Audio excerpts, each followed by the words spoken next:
Opa, vejo que tem alguém querendo saber sobre átomos. Mas antes da gente partir para a história, vamos pensar um pouco. Por que estudar química?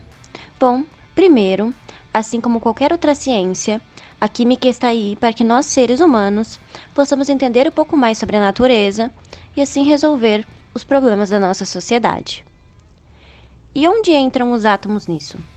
Por que estudar os átomos?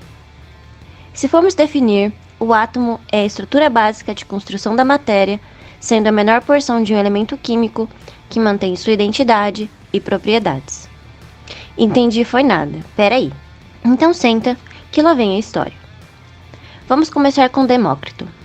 Esse velhinho aí, há quase 400 anos antes de Cristo, desenvolveu a primeira teoria atômica. Segundo ele, tudo que existe é composto por elementos indivisíveis, que ele chamou de átomos. A em grego significa não e tomo significa divisível. Portanto, átomos significa não divisível ou indivisível. O universo e tudo que nele existe é formado por infinitos átomos de diversos formatos, que estão ao acaso e se chocam. Com o tempo, alguns se unem por suas características, pois se encaixam muito bem, e muitos outros se chocam sem formar nada, porque as formas não se encaixam perfeitamente. Na oposição a essa teoria, outro velhinho chamado Empédocles resolveu explicar a natureza com a teoria dos 4 elementos.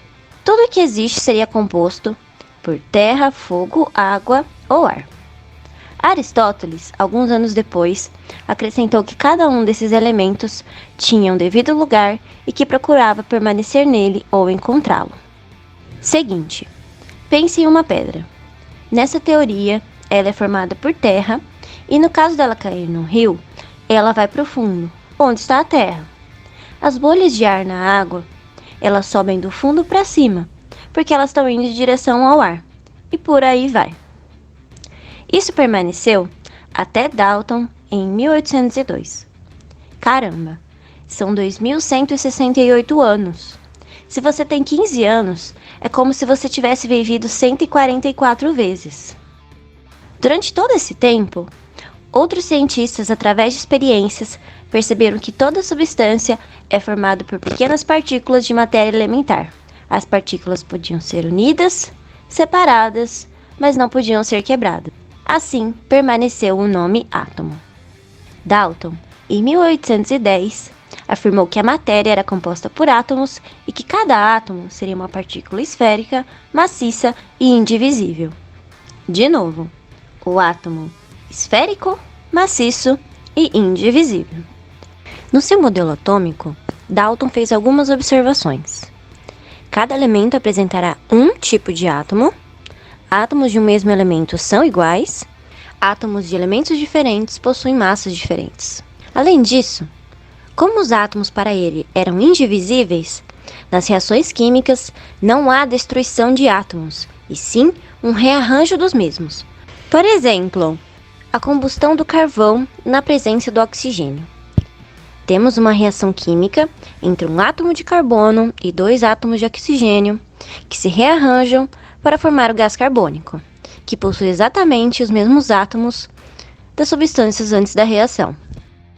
Essa teoria ficou conhecida como teoria do modelo da bola de bilhar. Por que o modelo é uma esfera? Por que ele não colocou um triângulo ou um quadrado?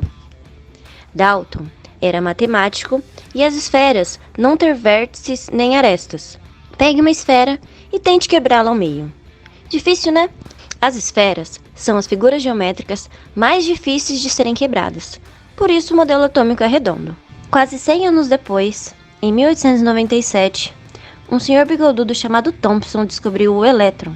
O elétron é a parte negativa do átomo. Em 1904, ele propôs seu modelo de pudim de passas. Eu particularmente prefiro o nome panetone. Mas por que panetone? É uma massa positiva no qual estão incrustados os elétrons, que são negativos. Desse jeito, tudo estaria em equilíbrio e neutro. A massa positiva seria a massa do panetone e os elétrons seriam as uvas passas, dentro e fora dele. Gostaram? Se liga que tem mais no próximo vídeo, então.